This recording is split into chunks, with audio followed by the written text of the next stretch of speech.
Hayyee si yaadeen nufe gama nagaa keessanii jamaa dhalattuu waggaa lama warri waggaa 60 harka fuune ashamaa akkam jirta abbaa tola akkam jirta haadha caaltu yerooma hundumaayyuu akkanitti si yaadu akkam jirta gammachuu jirta yaadannoo maaliif immoo mul'attu eessa deemte boontuno dulloomtanii teessanii kaanis uleen deemtanii warri lubbuun jirtanii baguma wal agarree bagasarra geessanii waan qabanarran fixanii boriif irraa kaawwatu boqonnaan siniif ta'ee nagaan sinii abaayyatu sinittaa tolu yoomuu gaariin isin hin darbin waraansi isin hin miidhin ijamaa isin hin argin amma galaana gibee guddatee inni ga'u lafa jirtanitti nagaan isiniif haa ta'u sinirraa fagaadheetanii hedduu si yaadaa ture baga jaawwal agarre xiqqoo ishee natti fure maaloo meeshin gaafadhu haala jireenyaa kana qabeenya godhattanii ijaarrattanii mana akkamsin godhe bokkaan inni roobee bubbisu firri sinii yaafatu ollaanoo sin dubbisu warra abbaa tulluu waliin akkami wal gaafattu gammadaan maaf buna fee jettanii yaafattu maatii lalisee waliin ammayyi waliin jirtu waan mana keessaa qabdanii fuutanii walii firtu nyaata yeroo nyaattanii afaan wal keessoo gurshaa kabajni guutee jira hangafaaf laattuu dursa hangafni durbaa obbolee kan dhiiraa obboon afeera aadaaf duudhaan abbootaa maaloo adaraa cabeera hundumtuu waliif tolee gammachuun isaa beeksisa ilmi teessorraa ka'ee abbaa isaa ni teessisa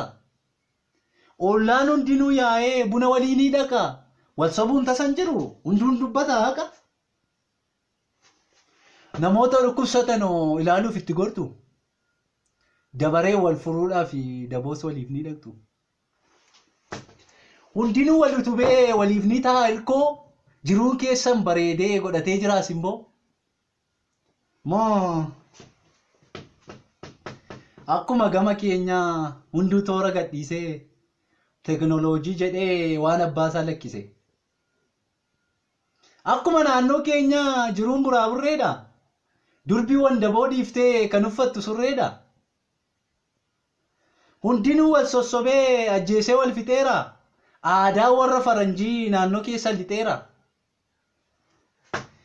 gadda walii gammadee dhiichisee oo sirbeera milkaa'insi namootaa hunda waliif jubbeera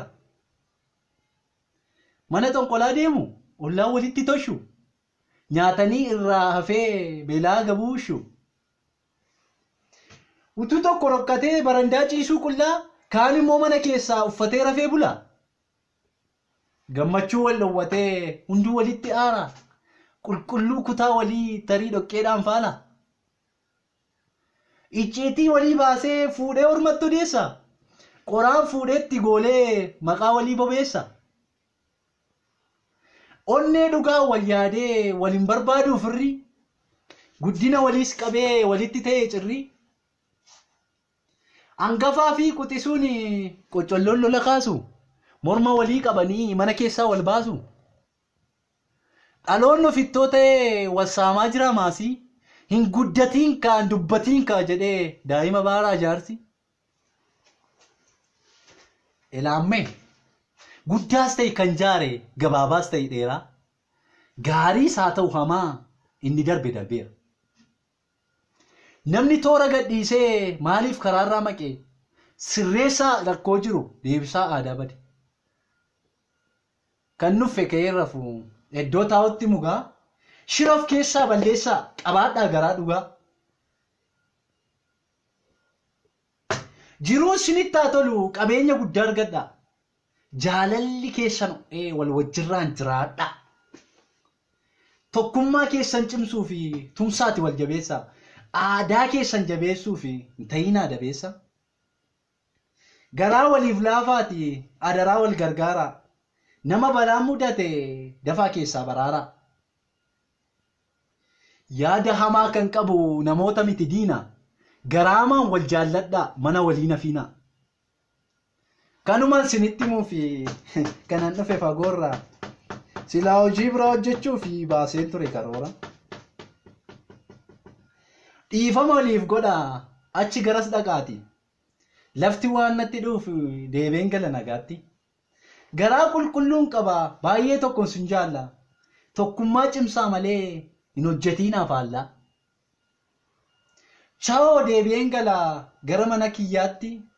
kabaja naaf argadhaa isin abbaa biyyaati. Nagaatti amma deebi'een gala gara mana kootti